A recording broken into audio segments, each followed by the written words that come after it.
Okay, Ramblin' Rusty.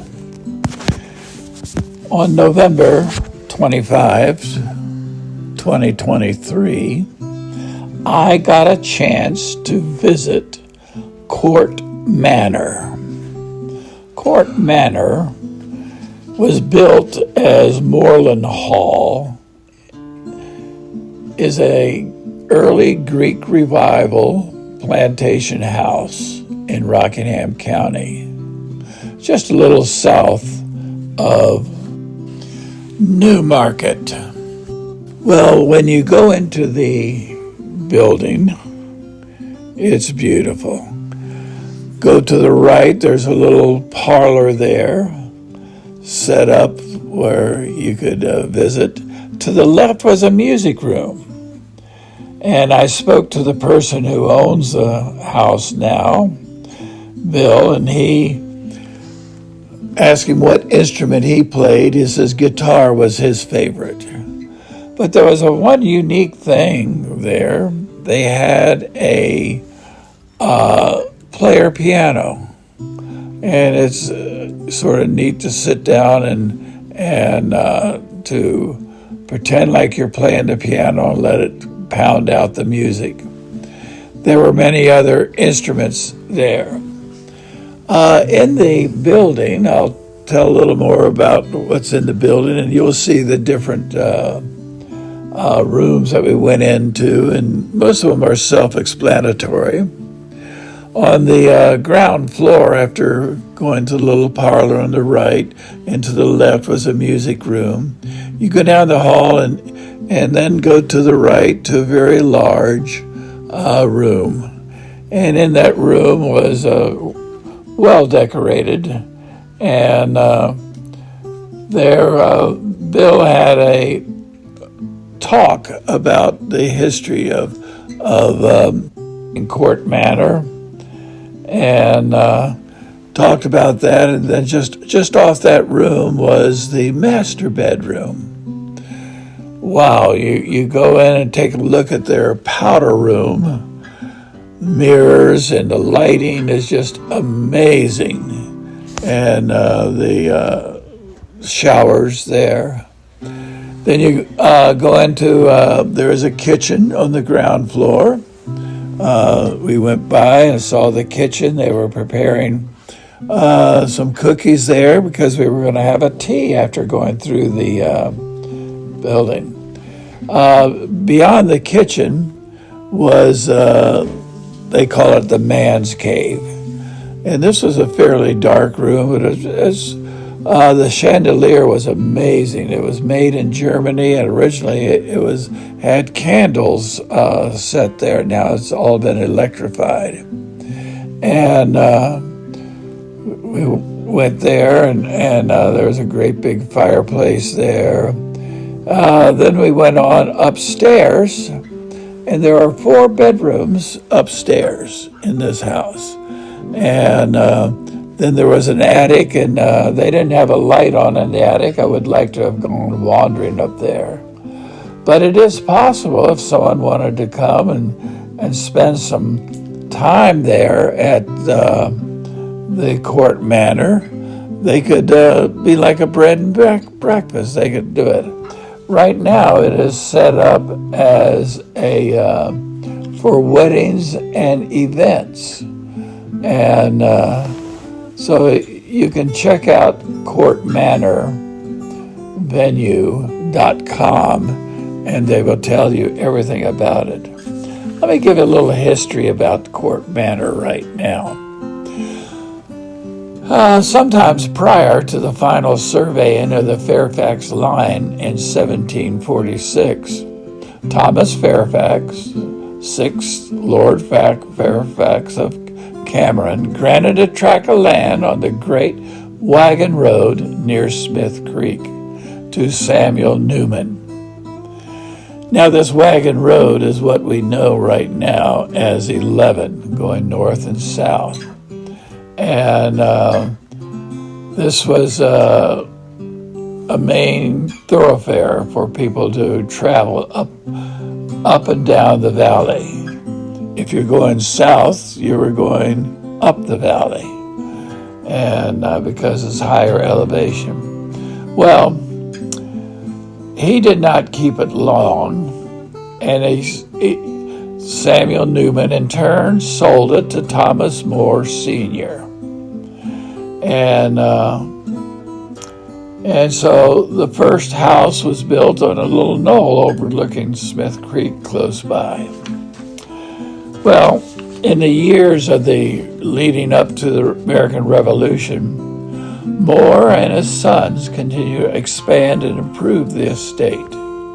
Moore's oldest son and future heir, Captain Reuben Moore Sr., left the estate at the outbreak of the American Revolutionary War. He served as an officer in the Rockingham militia under Colonel Benjamin Harrison. By the war's end, 1784, some 17 members of the Moore family were residing on the estate, both in the original house built by Thomas More Sr. and a second house built by his third son. Robert Moore likely began construction of the Court Manor. It was known then as Moreland Hall during the last years of the 18th century. Moreland Hall would have been a rather conventional exercise in the late colonial style if it were not for the incorporation of the impressive Greek revival portico into the design. Supported by 4 massive columns of the Doric order, surrounded by a simple triangular decorated with a single semicircular window, the scale of the portico dominates the main facade of the plantation house. The large 2-level structure was constructed using bricks fired on the site by the plantation slaves. The house contained 12 spacious rooms, each with a fireplace, with large windows affording views of the countryside, of the mountain ridge rising in the distance. While the house was originally known as Moreland, by the early 20th century, the estate came to be known as Court Manor. Over the years, the original structure was expanded with various additions, including a large sun porch, southwest side of the buildings, and an extended guest rooms on the north side of the house. After the 1987 restoration, the front central portion of the manor's house, as it did when it was constructed around 1800. Well, another person that owned Court Manor was a name by Willis Sharp Kilmer. He was from New York. He was an entrepreneur, newspaperman, horse breeder, best known for marketing his uncle's popular tonic called Dr. Kilmer's Cure-All Remedies Swamp Root. And the period of the Kilmer's ownership of the estate saw dramatic development of the property. Established it as one of the country's most preeminent horse studs. Exterminator, the winner of the 1918 Kentucky Derby, resided on the estate after his racing career. Raw Count, the winner of the 1928 Kentucky Derby, was bred and born on the estate. After Kilmer had acquired Court Manor in 1923, he had some 10,000 silver maple trees planted along the roads of the estate in memory of those lost in World War I. Today, some of those trees are still around. From 1958 to 1962, on Court Manor's ground, there was another important thing that was tried. It was called Zoorama. And here on the property, They had animals. They had zebras. They had water buffalo. They even had a hippopotamus on loan from the Smithsonian. There was a small little train that would go around a track, look like a peanut in the middle of the area. But anyway, this, along with other things, also failed. One of the things that happened during that time, the hippopotamus died. So to save it, they went ahead and fed the meat to the lions that they had. This was another thing that was going on at Court Manor. So we're around there. And since then, it was known for purebred Aberdeen Angus cattle. And then the estate was sold, and now it's used as a wedding venue.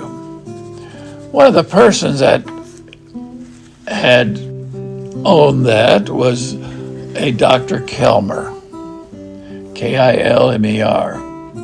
And he was really something else. He, as I mentioned before, he was an entrepreneur. He had a lot of people in the government that he worked with, and so it was going on. But on the cure-all remedy swamp route that he had, he was challenged several times. But because of who he knew and everything else, he did have to change something on the bottles that he had, and you can still find some of the Dr. Kilmer's bottles for sale, the antique ones. And he had to change some writing on there. And on the first bottles that came out, it said that this was a cure for certain things, heart disease, kidneys, bladder, and everything else.